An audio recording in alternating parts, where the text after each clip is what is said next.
This is Dr. Curtis. We're now going over chapter 3, which will talk about more in depth the energy systems that we touched on yesterday. So, let's get started with our slides.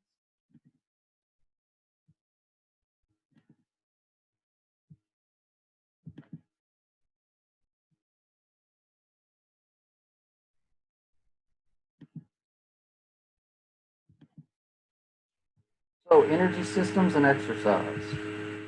We're going to describe characteristics of the creatine phosphate or phosphocreatine, as I'll refer to it because that's the way I learned it, so it's easier for me to say.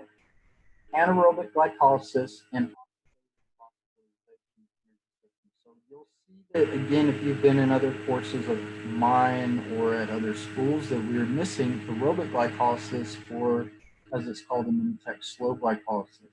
In this particular book, they added into the oxidative phosphorylation. Whether you agree with that or not, that's just how this particular book goes. So that's how we're going to teach it for this nutrition course. I honestly like it better with the anaerobic glycolysis. I like how going from that flow makes a bit more sense, especially when we get to the part of the fate of pyruvate, either becoming lactate or lactic acid versus acetyl coenzyme A. But we'll get there when we get there. We'll evaluate creatine supplementation based on legality, ethics, safety, and its effectiveness. Again, the more I research creatine, the more I love this particular supplement. And I actually get to participate in some creatine research, or I was participating in that for the coronavirus. So hopefully that will resume after we're able to get back into the labs. Compare and contrast three energy systems and give examples of different physical activities, exercises, and sports where these energy systems are predominant. And we'll look at processes of carbohydrates. I like how they misspelled that on here. Fats and protein or amino acid oxidation. Carbohydrates. We'll explain the response of oxygen consumption to steady state submax exercise. Concept of maximal oxygen consumption, become familiar with relative values of VO2 max, and the concepts of respiratory exchange ratios describe processes of determining the percentage of fat versus carbohydrate fuel utilization when we're looking at the RER. All right, so again, we saw this slide in chapter 2. Again, we're not going as in-depth as we did yesterday on this particular. So ATP, when we add in the enzyme ATPase, then we're able to then extract energy. In particular, we're talking about within the muscles for muscle contractions. And what our resultant is we have adenosine triphosphate, add in the ATPase for the muscle contraction, where the myosin head can grab onto the actin filament, and it's able to then produce the contraction by reducing ATP to adenosine diphosphate. We have a free-floating inorganic phosphate molecule, and we have the release of energy. Okay, now going in reverse, we're doing recycling. We'll talk about here using creatine kinase, and we will rephosphorylize ADP to ATP by having the adenosine diphosphate and inorganic energy adding in that particular enzyme and creating ATP. Okay. So again, we have to have ATPase on the near the area of the head of the myosin phosphate for us to take ATP and create energy, resulting in ADP and organic phosphate. Okay, so that's all right. So again, here's the three energy systems that we'll be talking about. And again, this will look a little bit different than our other text, but we'll address that as we get there.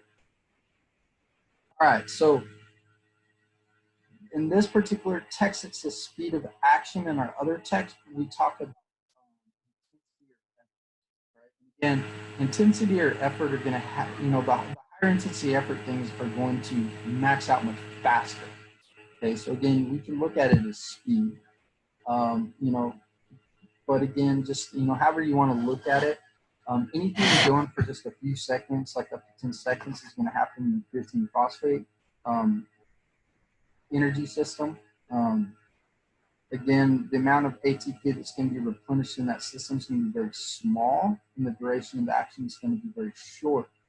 Anaerobic glycolysis is going to be fast, speed of action, but not necessarily as fast. So think about your ability to do a vertical jump, a power clean, run like a 40-yard dash versus running a 100-yard dash in the anaerobic glycolysis, right? So, and again, you'll see in a slide here later how you're going to see the creatine phosphate or phosphocreatine energy system kind of come down, or the use of creatine phosphate is going to deplete, and you're going to see the anaerobic glycolysis kind of take over during 100 yards based on the chart we're going to use. Okay. Again, these are very short in action. You know, these are things that you can do within again matters of seconds, maybe, you know, with a lot of training. You're going to push that, you know, within like, you can pass like the 10-second mark up to like 30 seconds and things of that nature. And then when we start getting into the minutes range, again, your speed of action is going to slow down, right? So you're not able to do things as fast as you can in anaerobic glycolysis in the phosphocreatine stage. So again, when you start thinking about running middle distance, long distance, again, I'm doing a lot of running examples, but you can look at it in a lot of other sports as well when you're doing this. But again, the amount of ATP that's going to be replenished is going to be larger in this because, again, if you're going to be doing things for a longer amount of time, you're going to utilize more energy over that time. And so the duration of the action, because it's very long, you've got to keep using energy and recycling energy and using energy and recycling energy so that you can complete, you know, if you're going to run like a marathon, 26.2 miles takes a bit of time. Okay. Fastest man in the world just ran it in just under 2 hours, right? Which is the fastest time we've ever seen, but that's still about 2 hours worth of work versus 10 seconds worth of work or 30 seconds worth of work or whatever you do, right? So again, we've got to be able to have energy to endure that type of abuse that you're going to put on your body, all right? So again, I talked about this. To take the ADP and rephosphorylize it back into ATP, you've got to have creatine kinase. We can either synthesize creatine or phosphocreatine from what we have in the liver, or again, we can take it directly from foods such as poultry, fish, beef, you know, any of the meats you eat, because muscles, as you know, is in our body, we store creatine, phosphocreatine in our muscles. So do other animals. So when you eat that, we can get it from there, as well as we can supplement it, which we'll talk about here in a little bit. And we can then store it in the muscles for use, or we can excrete it. And typically it's about 2 grams a day that we'll excrete as creatinine. Again, so you can measure how much you excrete. And again, we typically see less storage and excretion in folks that have very strict vegetarian or vegan diets, unless they are supplementing that. So again, take that depending on what your diet is. Understand that if you're trying to maximize your muscle creatine and phosphocreatine, you know, it's really hard to replenish that with plant-only sources. So supplementation for those particular athletes may be a bit more crucial than somebody that has quite a bit of meat in their diet, right? So this slide I was talking about. So if you're looking at this, we're looking at 100-meter. So if you look at the red versus the blue, I believe that is. I'm colorblind, so hopefully I'm getting that right. If I'm wrong, y'all can make fun of me later. So you can see the amount of creatine that's actually stored in the muscle, okay, or muscle, and you see the amount of ATP, right? So as we get through, particularly think about, like I said, running a 40, right? Because we typically run a 40, depending on who you are.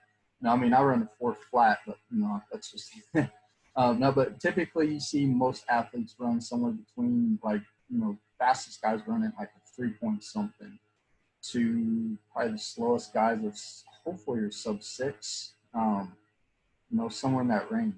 And during that time, you see a much more dramatic decrease in phosphocreatine versus ATP, because it's being utilized more in that particular system. Because again, we're giving maximal effort, right? So during that, you're seeing maximal effort. And so we deplete that, and then somewhere between the, like if we want to split the difference between 60 and 80 meters, somewhere in that 70-meter mark, you're going to see them crisscross, right? So we're going to see ATP is more the primary source of energy versus phosphocreatine, and you're going to see that continue as we get to the 100-meter mark, okay? So again, talking about creatine phosphate energy system in the reformulation, it's one chemical step catalyzed by creatine kinase. This is an enzyme. Remember, we talked about if you are not sure what something is, if we're utilizing something, always remember that if you add ASE to one of the words that's kind of part of what's going on, a lot of times you're going to get pretty close. So again, we're trying to rephosphorylize creatine. So, we have creatine, and then, if you got lucky with the KIN and then add the ASE, I guess that would help you out. It's a very fast reaction. You get 1 ATP per phosphocreatine molecule. It's about 5 to 10 seconds duration, depending on how well you're trained.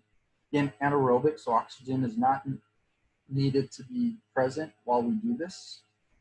Again, this is one of the things I tell people this, and they're like, yeah, but I can't hold my breath. Like, I'm not saying hold your breath, right? You're not needing oxygen. You still got to breathe while you do what you do, but you don't need oxygen for this particular system while you're doing this. This doesn't mean you're holding your breath during the time you're doing it. Okay? I don't know. So some of y'all have some crazy questions. Fatigue associated with phosphocreatine depletion. It happens, again, high energy usage really quick, so you deplete it really quick, okay? And it's a predominant energy system in very high intensity exercises. Again, it's the system that we usually use at the start of most anything that we do. Again, not getting too in depth with this, but as you start training, especially if you utilize your other systems more in the type of things you do, you'll learn how to bypass, or not necessarily bypass, but your body will learn how to skip through those systems much faster so that you don't deplete the systems. Okay, so again, here's creatine phosphate and ADP, the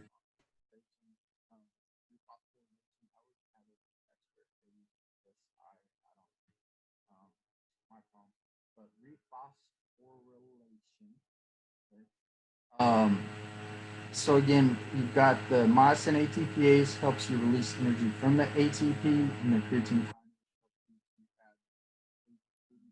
to ATP. And we're going to do that through what we call the creatine shuttle in the mitochondria. Okay, so that's we're gonna be able to add the ADP back to ATP in the mitochondria of your muscles. Okay. All right, so Supplementation. Again, some of the stuff in these slides aren't exactly right on. There's a lot of research that'll show you some things different, but I'll kind of give you the generalities. So we can increase phosphorus creatine with supplementation. It's gonna be dose dependent on the person. Again, some people are non-responders to supplementation, especially if you're already getting enough phosphorus creatine in your diet. You're not going to see much of a difference if you've got a good diet of creatine already. Usual dosing is about 3 to 5 grams a day, and that's fine. The loading dosage, there's not a lot of research that shows that it's necessary. Again, even when saying unless time is urgent, the amount of change that you can see, again, this is where, if we're, especially in this chapter, we're talking about nutrition for athletes. I mean, if we're going to do nutrition for athletes, we're hoping that we have a sports nutritionist and coaches working with these athletes. So there should never be this time urgent. We should always be prepping them day after day, month after month, year after year to maximize their abilities. So we don't need to go through loading stages if we are dosing them correctly. Okay, so again, taking 3 to 5 grams a day, especially if they're staying on that regimen, should be just fine. Okay, again, it's not like you take it and it makes you feel like Superman. There's not these immediate increases in strength, speed, or power, but what you're going to see is you're just able to do just a little bit more, whether it's an extra rep, just a little bit more weight, and over time, as your body adjusts and readjusts, as you build stronger and more powerful, then you'll see those things increase at a better rate versus not having enough creatine in the system. Okay. Again, no direct effect on performance except for power lifters. When we're looking at studies, we see that's one of the sports where you can see more of a directional change. In other sports that have strength, speed, and power, there will be indirect effects because your training will improve because you're able to go a little bit quicker, lift a little bit more, so on, and so you see these things keep building, and then we see indirect effects. And again, most of the time when you think about it, training in and of itself, unless you are a strength or power athlete, that's for you, if you're doing and really, in most regards, even those that we call like power lifters are actually strength lifters because they're lifting their maximal amount on cleans, clean and jerks or snatch, whatever it is. They will be moving at a speed much slower than what we would call their max power because they need to, for their speed to increase, they've got to decrease down to that point where you hit your max power.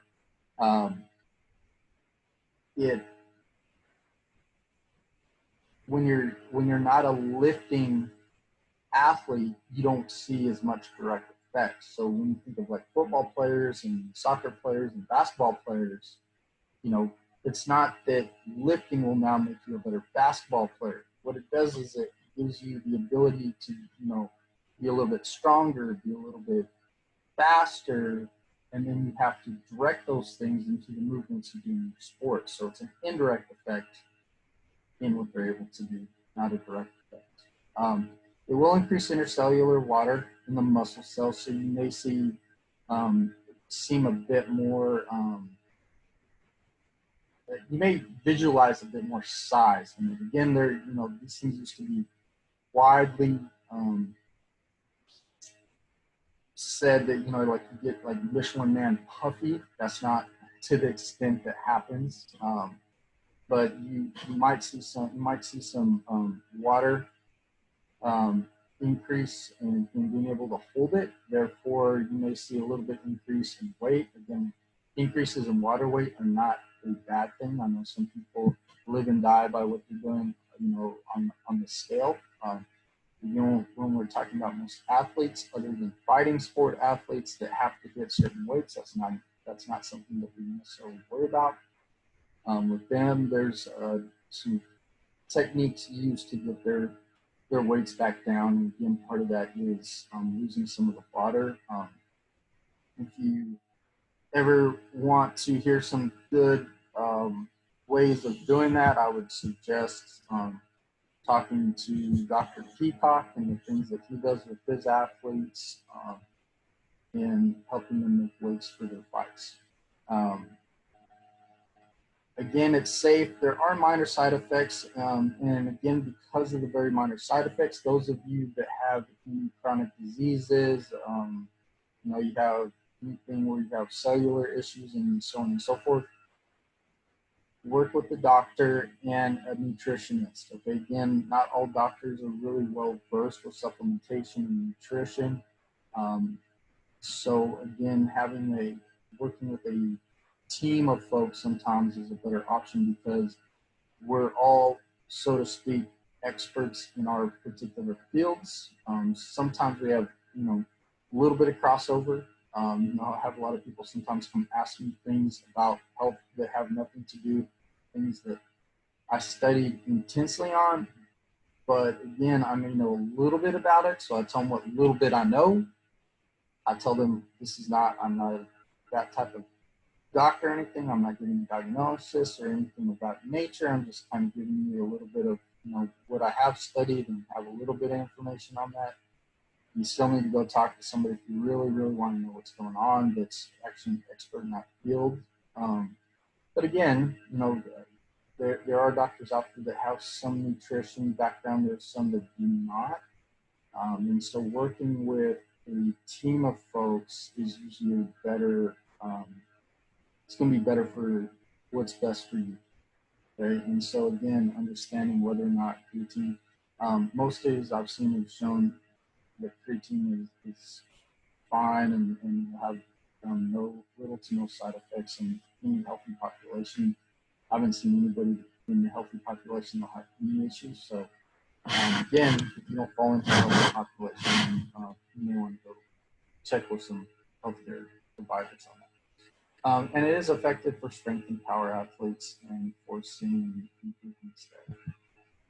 All right, so moving from the phosphocreatine system to anaerobic glycolysis, we take carbohydrates, we break them down for ATP, which leads to what you'll see in text. It'll either be called lactic acid, or as you see it move further where it has the lactic plus the hydrogen ion. Some texts will just say, you know, everything's broken down, and I'll, you know, kind of preview the slide. You see how this happens. We're going to go from pyruvate to lactate. So even in this text, lactic acid, lactate, they get kind of interchanged in most texts, so just be used to that. Quick kind of fill in some mythology here. When you have increases in blood lactate, or blood lactic acid, as some people will call it, that is not the issue with why you start to feel fatigued or your muscles start giving out, you feel that burning. That is not the same thing. Okay. Now, again, we see lactic threshold hit, we see performance go down, but what is actually causing it is that H plus over there, the hydrogen ion. The hydrogen ions, when we see in a huge inflection of lactic acid or lactate in the blood system, we also know that there's this product, right? So we see that byproduct of lactate and hydrogen ions start getting moved and they start getting moved out to other areas. Well, the problem is when we have accumulations of lactate, we also have accumulations of hydrogen ion. The hydrogen ion is actually what is causing the muscles to fatigue at a higher rate or fail at a higher rate. So understand that. So when you hear people tell you that's lactic acid, they don't know what they're talking about. And it's a good idea at that point to find you a new coach or personal trainer that does know what they're talking about, right? So again, not getting into too great of detail with this. What I want you guys to pay attention is we take either glucose or glycogen once it's in the body. And we're going to then go through the process of moving that down to pyruvate. Okay, so we're not gonna get into the DHAP, the NAD, and how it reduces to NADH, but we're we're going to focus on taking glucose and glycogen down to pyruvate, right? And then the rate limiting enzyme is you can see it over on the side, it's called phosphofructokinase, okay? So that's gonna limit your ability or the speed at which this occurs, okay? Um, and so pyruvate, when we're talking about anaerobic glycolysis, or without oxygen present, will then be converted to lactate, which you'll see when we add oxygen into this whole deal. It will then be converted to acetyl coenzyme A, but we're not there yet. Okay. From there, lactate can then be sent to the heart, the liver, or the kidneys. Okay, so we can reuse it as energy, or we can also if we can also send it out of the system as well.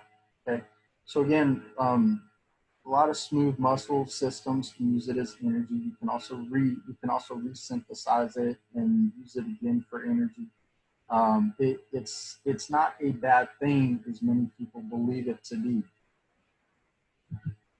All right. So anaerobic glycolysis system, there's 18 chemical steps and reactions, as you saw 2 slides ago. 12 chemical compounds and 11 enzymes are going to be needed. As I spoke about, it's fast, but not as fast as the phosphocreatine system.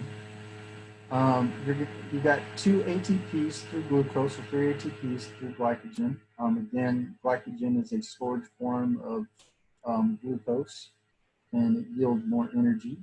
It's anaerobic, so it's non-oxygen. 1 to 2 minute duration. Okay. Fatigue associated with this is decreasing your pH, so we call this metabolic acidosis. Predominant energy system, and what's causing the metabolic acidosis is, again, the inability to buffer out hydrogen ions, and it's the predominant energy system in high intense exercise. So you think of things like sustained repeated sprints, those of you that participate in high intensity interval training, when you're going through your intervals, so you're looking at things like you're doing things for like 45 seconds or a minute and a half, couple minutes, those type of things. Here you are. You're in the anaerobic glycolysis system in each one of your little steps that you're doing. Okay. So what is the fate of lactate? Depends on what we're doing. Okay. So again, if we're going to, we can either send it to the Cori cycle earlier, or we can send it into the Krebs cycle and electron transport chain. Okay. So we're gonna work on what happens next. Okay. So before we're talking about how it becomes lactate or lactic acid, or from pyruvate. So if you skip down again from glucose down to where you see the mitochondrial membrane line, where we're at pyruvate, we're now talking about, in this book, we're in the oxidative system. Another book, oxidative glycolysis. And here we're going to convert it, instead of into lactate or lactic acid, into acetyl coenzyme A. So again, when you think about going through your full class of a high intensity interval training, or if you go through an hour-long soccer practice or whatever else it is, where you're doing some sprint work and some jogging, and you kick, you do all, you're defending, taking the ball away, all those different things. Or basketball, you're going from jogging up and down the court to running up and down, shooting, rebounding, all those things. You're doing these things where you're doing high intense and going back and forth. These are the things where we're moving in, we're going to go from anaerobic to aerobic over time, from anaerobic glycolysis to aerobic glycolysis, and back and forth. So when we're doing things that last for a long time, we're now going to convert pyruvate to acetyl coenzyme A. Okay.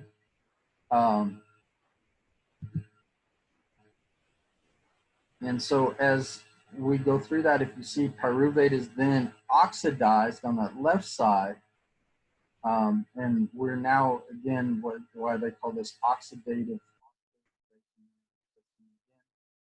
Slow glycolysis, oxidative glycolysis is just fine too. This book just does a little bit different, right? So when we go through this, you'll see at the bottom that total 36 ATP, right? So through glycolysis, we can yield 2 ATP. As we get into the mitochondrial matrix, as they call it in this,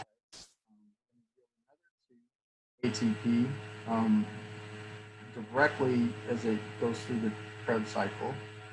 Then when we send it through the electron transfer, you're going to yield another 8 ATP, another 24 ATP for a total of 36. Now again, different texts give you some different numbers. So in this one, it gives you 36. We have other texts that tell you like 38 or 39. Again, I don't know if there's an exact one that is correct. Just depends on which text we're going from. So for this one, I want you guys to memorize that oxidative phosphorylation will yield a total net value of 36, just because that's what we're getting in this particular book, and that's the way the test will be set up. But again, that will change when we get to the NSCA strength conditioning text. Has a different number. I think the NASM book, one of the NASM books we do, has a different number. So that's typical. All right, oxidative phosphorylation system. There's 124 chemical steps and reactions, 30 compounds, 27 enzymes. Again, rate limiting enzymes are for the glycokinase. Again, the rate of this is slow. You're going to get 36 ATP through glucose and 37 through glycogen. Remember, glycogen yields more. Potentially limitless in duration. Again, as you train more in these oxidative systems, you're able to do more for a longer period of time. Aerobic in nature, therefore oxygen must be present. Fatigue associated with fuel depletion. So again, the higher the effort, you're going to see muscle glucose and glycogen deplete. Okay, so and we'll talk about what happens is so during endurance exercise, so long distance running, if you're running as hard as you can for long distance. So again, we'll talk about the guy that just broke the world record. For the majority of what he was doing was probably glucose, okay? Because again, he's running as hard as he can for 26.2. Okay? Now again, if he ran a marathon for, say instead of doing it just sub 2 hours, let's say he did it for 3 hours, he's running a much slower pace for him. Again, I'd probably be dying at 3 hours, but this guy's running, 3 hours. He's probably like, to him, it's like a Sunday jog or something. At that point, his body is going to shift from burning glucose and glycogen to burning mostly fat. All right, so he's able to then, because he's working at a much slower pace for his endurance ability, his body will shift from burning mostly glucose and glycogen to fat. Now, again, a lot of people, when they, if you have somebody that gets on a treadmill, and they're looking at, or a elliptical or any of those, they look at these different zones, and you'll see, oh, here's the cardio zone up top, and below that you see the fat burning zone. And you're looking at this thing, and you're thinking, all right, well, why am I doing cardio? Oh yeah, I want to lose fat. So let's just say that that's your particular goal. You think the fat burning zone. Okay, now let me explain this to you. What that means is you're working at a less intense less intense output than you are in the cardio zone. The cardio zone, there's other things happening. There's more training effects going on because you're pushing yourself more. So again, if you're brand new to doing cardio, I'm going to warn you in both zones, you will probably be burning more carbohydrates the first time you do it either way, just because it's going to be taxing on your body. Your body's not used to it. But what that's basically referring to is you are working at less intensity, so therefore your body's able to switch to fat, especially those of you that train more and more. You know, when you do slower runs or slower swims or slower biking, your body feels less taxed after that workout versus the ones where you're really kicking your rear end while you're going. Okay. So the way I explain this sometimes to folks, so we're gonna look at two things with this, because again, we've got people that are trained athletes and we've got people that are non-trained. All right. So when you're non-trained, if I ask you to go run 3 miles, you're non-trained. All right. So even if you try to pace yourself well, more than likely at the end of those 3 miles, if I ask you, hey, let's go play some basketball or something like that, you're going to be, no, ain't going to happen. I'm too tired. I ain't got nothing left. I can't do that. Okay.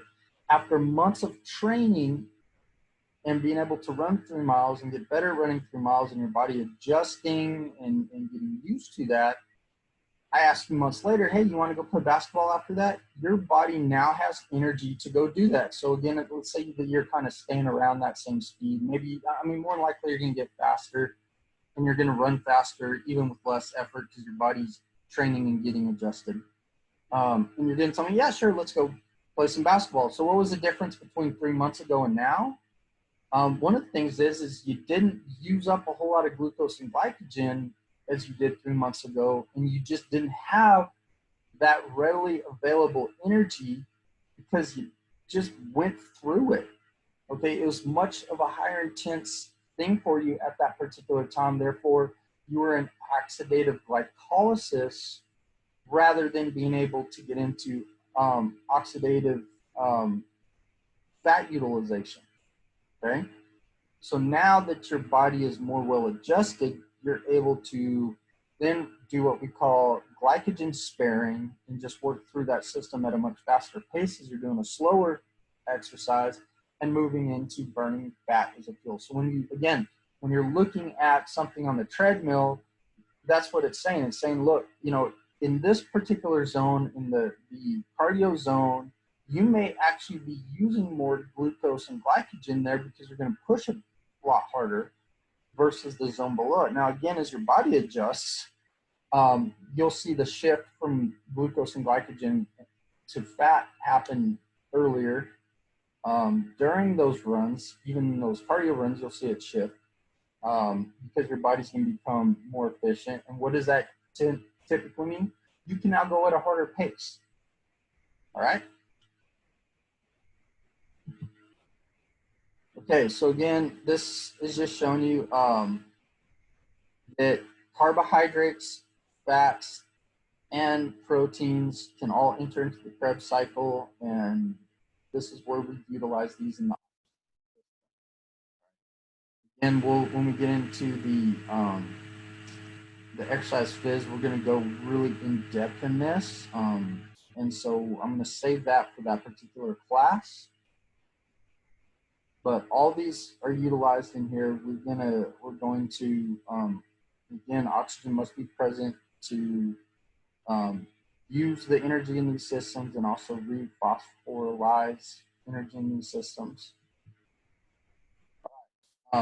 So one of the things you hear about because of oxidation in the body is free radicals. Okay, so when we have unpaired electrons due to uncoupling of radicals, right? This is something that's normal. It's not something, again, we can have free radicals in the system because of pollution and other that you're taking in things, chemicals or other things that you may use that are not good for your body necessarily. You may have free radicals in there, okay? And if your antioxidant systems are overwhelmed, you may have damaging occur. Again, this is why you hear people talking about, oh, yeah, it's got antioxidants in it, it's good for your body. Right? So different foods, particularly you hear those that like to consume wine. This is one of the reasons why, oh, yeah, it's got antioxidants in it, right? I got to drink my wine for that. You know, there's a lot of different ways you can get foods with antioxidants, and we'll talk about what vitamins and things have antioxidants in them as we get into later chapters. And so excess oxidative stress also is going to be associated with that. So again, as you get older, it just happens. If you have chronic diseases, you're going to see much more oxidative stress, and again, you may have more free radicals in your system due to those as well. All right, again, we will talk more about that in detail as we get into later chapters. Alcohol metabolism. So metabolic priority due to production of toxic intermediary compounds in the system. Metabolizing that usually becomes priority, right? This is why this is why you'll hear folks say when you're taking this excessive alcohol, other people slow down in metabolism because in the toxicity of it, your body will prioritize it first.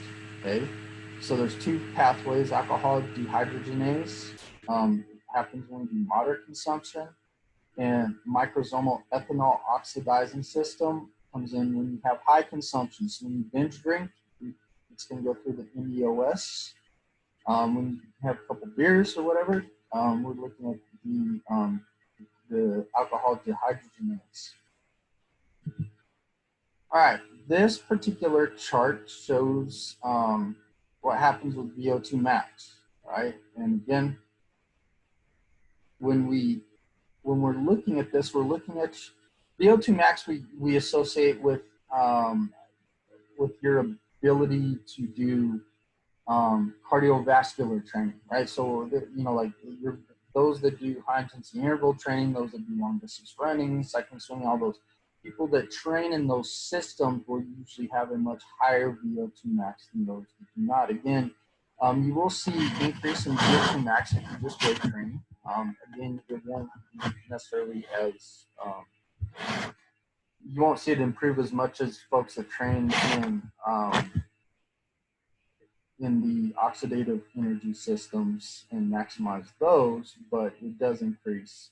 Actually, any type of exercise will help you increase that, right? But the more oxidative in nature, the better the increase and the more efficient you will be when doing those type of exercises. All right, so again, you know, and depending on how you want to test your VO2 max. So again, if you're a runner, you will not test as high doing a bike VO2 max test as you would a running VO2 max test, and vice versa. If you do a biking test, you know, when you're a biker, you'll do much better on that than you would on a running test. All right. So here's the RER principle. So RER is respiratory exchange ratio. And what we're looking at here is the difference of what's being utilized. All right. So at a lower RER, so at 0.7, again, percentage of carbohydrate use. I want you guys to understand this chart. It starts a little, has a little. We never quite shut down a system 100%. So at all times, you're always burning a little bit of every energy. Okay, now protein is the one we burn the least amount of, unless you're doing something really weird in your diet, or you know, like you're starving yourself for carbohydrates and fats and things like that. We burn the least amount of all of the three main essential energies is always protein. Okay, the only time you really increase that is when you're doing like ultra marathon stuff and you're out of everything else. Okay, but it will increase as you get into as your RER.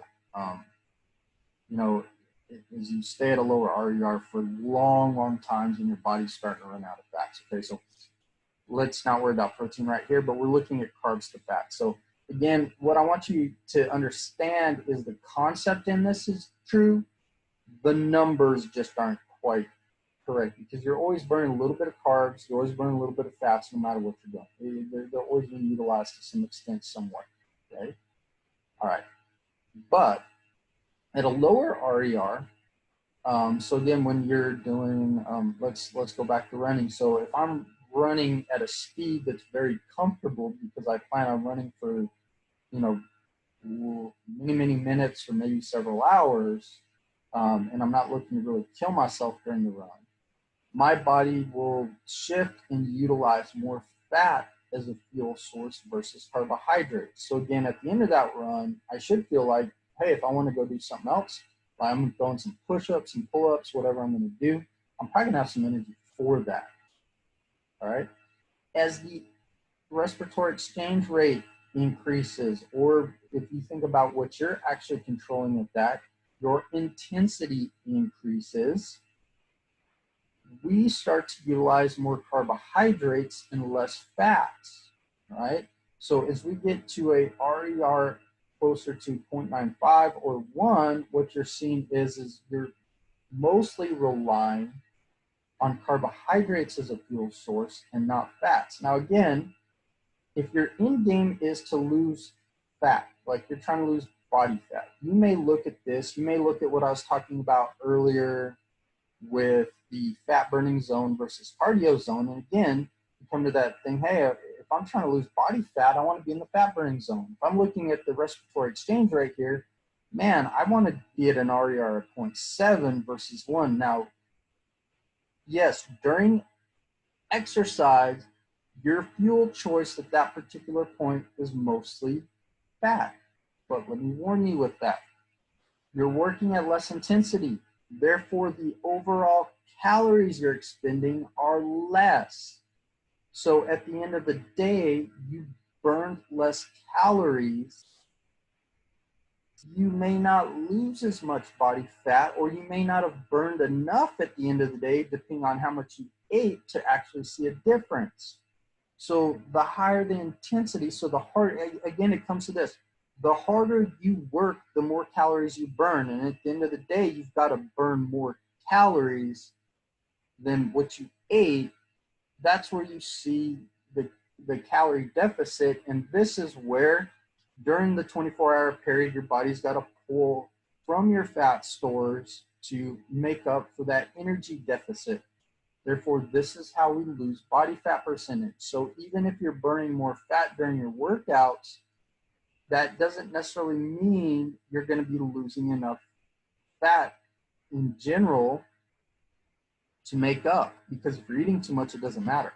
Okay. And then on the other hand, you have the option between, say, if we're looking at it from a time thing. So if we're going to do 30 minutes of 0.7 RER or 30 minutes of like 0.95, okay, during that 30 minutes of working yourself hard and burning more carbohydrates, you expended more overall energy, which creates a greater caloric deficit. So I want you guys to understand this, because I get folks that get these crazy ideas that, well, I want to burn fat, so I want to stay in the fat zone. That's fine. And again, you know, if you're not really feeling like you want to like kill yourself during that, that's cool.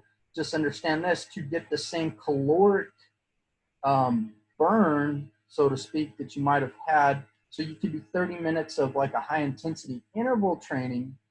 You're going to spend more time doing the long, slow distance thing to get the same calorie deficit as from the 30 minutes. So it may take you, you know, again, depending on your body and how in shape and things like that, 30 minutes of high intensity interval might, you know, correlate, I don't know, to like 45 minutes of slower, or an hour of a slower exercise, depending on how slow you're going and all those things. All right. This is showing you metabolic pathways favored under normal and starvation conditions. So if you've been fed, so you got food, in the liver, you have glucose used as energy, stored as glycogen, converted to fatty acids if energy intake is greater than expenditure.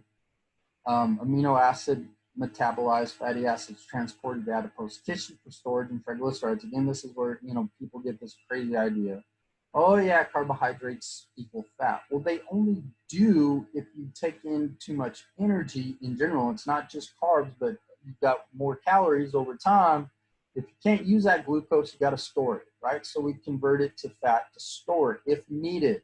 Again, what does fat get stored at when you're overfed? Fat, right? So that's where it goes, right? It doesn't matter if it's glucose, it doesn't matter if it's carbs, it doesn't matter if it's fat. If you eat too much, it all gets stored as fat at some point. Okay. Muscles, glucose is used for energy or stored as glycogen. Again, adipose tissue, fatty acids. Here's where we go. Fatty acids are stored as triglycerides and glycerol. All right, so we're storing fat as fat. And glucose from food is used to provide energy for your central nervous system. Post-absorptive state. Glycogen is broken down to provide glucose. Manufacture of glucose from lactate and alanine, provided by muscles, and glycerol provided by the breakdown of fat from adipose tissue will begin. Glucose is then used for energy. Some glycogen in the muscles. Glucose is used for energy. Some glycogen storage continues. Lactate and alanine released to the liver to make glucose. Fatty acid uptake provided by the breakdown of fat from adipose tissue is used for energy. In your adipose tissue, triglycerides are broken down to provide fatty acids to muscle and liver, glycerol to the liver to be used for glucose. And in your central nervous system, glucose comes predominantly from liver glycogen, right? If you've been fasting 18 to 48 hours without food, in the liver, liver glycogen is now depleted or close to. Glucose made from lactate and amino acids provided by muscles. So now we're breaking down muscles to create glucose, right? Not a good thing. You never want to be breaking down muscles if you can help it. Red blood cells also provide some lactate. In the muscles, muscle protein degraded to provide amino acids to the liver, right? So again, we're losing muscle mass and strength and lactate to the liver for glucose for synthesis. In your adipose tissue, same as above, you're breaking down fat. So again, that, for most people, you're like, oh yeah, well, that's a good thing, right? Yeah, but the muscle part is not, right? And glucose in the central nervous system, glucose is provided by the liver from lactate and amino acids. Now, if you get in starvation state, so this is greater than 48 hours without food, your liver will continue to manufacture glucose predominantly from glycerol from the adipose tissues to prevent muscle from providing amino acids as best that it can, and lactate. Fatty acids are broken down to produce ketones for use by the central nervous system. Muscles is where you get in the whole ketogenic thought process too, is because we can use ketones for that. Again, what does your body like to use? Glucose, right? In the muscles, muscle depends predominantly on fatty acids and ketones for energy, which again is not the preferred source of energy. This is what we use in starvation, all right? Adipose tissue, triglycerides are broken down to provide fatty acids to muscle, liver, glycerol to liver to be used for glucose. Again, we're looking at starvation here. So again, of course, you're going to be breaking down fat. Of course, a lot of people think, hey, that's great. There's a way to do that that's healthy for your body. Starvation for over 2 days is not a good idea. And putting your body in a non-carbohydrate mode is also not a good idea. So again, just putting that out there. Central nervous system depends primarily on ketones produced by the liver for energy.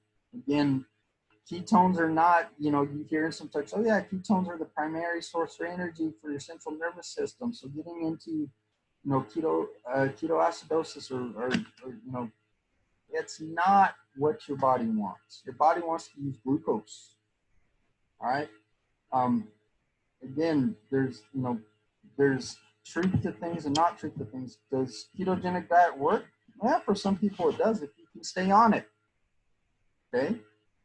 One and two, there's a point at which if you're staying in that if you're staying down in that ketosis or not ketoacidosis, which you don't want to get to, that's where your body starts to die.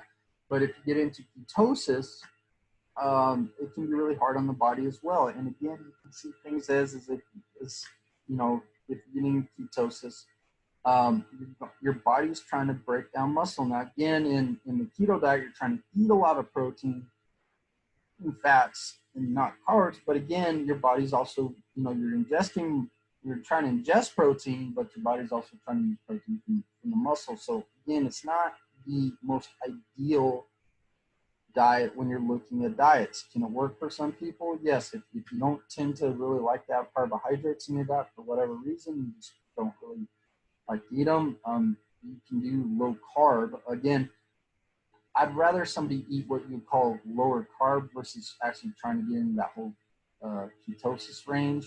That gets into, you're starting to mess with some stuff there where you may have some health issues, right? So low carb is a little bit different. I'm not as, you know, I don't see as much of an issue with that. So just understand there's a difference between low carb and what people really call keto. Low carb is okay. Keto, I get, like when you get into ketosis and all that over a long period of time, you see some of these things that you don't want happening in your body happen. Okay? And again, most people can't adhere to it because you're cutting out, for the majority of folks, you're cutting out a lot of foods that you love. Therefore, again, it becomes a crash diet. You lose a little bit of weight for a while, you go back to overeating, then you think it's the carbs that are making you fat, which it's not. It's just the fact that now you're overeating. Okay? Keto works the same as every other diet. Your caloric intake is lower than your caloric output, therefore you see increasing in fat loss, right? So again, this is going through what we just saw in fed state, influence of insulin. Glucose is used for immediate energy. Glucose is energy in post-absorptive state. The influence of hormones other than insulin will kick in. Liver glycogen is broken down to provide glucose to the blood. Fat is released from storage, so on and so forth. So in summary, the body has three primary energy systems based on this book. So we've got phosphocreatine system, anaerobic glycolysis, and then we have the oxidative system, which includes the oxidative glycolysis along with fat. They work in concert, although one energy system usually can be dominant in what you're doing. And again, it's dominant on your intensity first, then duration, right? Each energy system has distinctive advantages. So speed, amount produced, duration, and limitations. So again, in the phosphocreatine, you use it quick, but when you rest, you replenish it quick, but you just don't replenish as much energy. So it's not like you use it for long periods of time. Actually, you take a few minutes off, you'll see it, your storage replenished. A little bit slower as we get to the anaerobic glycolysis. But again, it's going to replenish enough. You just take your rest periods. So each one has its rest periods. So again, as you're doing work in that one, you can start to replenish a bit more. And then when you get to the oxidative, you're actually replenishing while you're doing it, but you're also not going through that system and depleting your energy near as fast either. So when you deplete it slower, it rebuilds slower, but again, you're able to have a continuous energy expenditure, energy uptake at the same time. All right, so understand those concepts. Carbs and fats, and to a small degree proteins, biochemically converted and available for use as immediate restored energy. Remember, most of the time we don't use proteins for energy in comparison to what we use for carbs and fats. Only time we do that is when you are on a weird diet that is like pretty much all, and or you are in a starvation mode and your body's trying not to burn through every got and it's trying to spare some of that. Okay. And then the percentage of energy derived from carbohydrates and fats can be estimated by measuring respiratory exchange ratio. So again, we looked at that RMR chart. And again, that's based on intensity, right? So the higher intense, we're using more carbohydrates. As we get to longer, slower type of things, it's going to be more fat oxidated. Okay.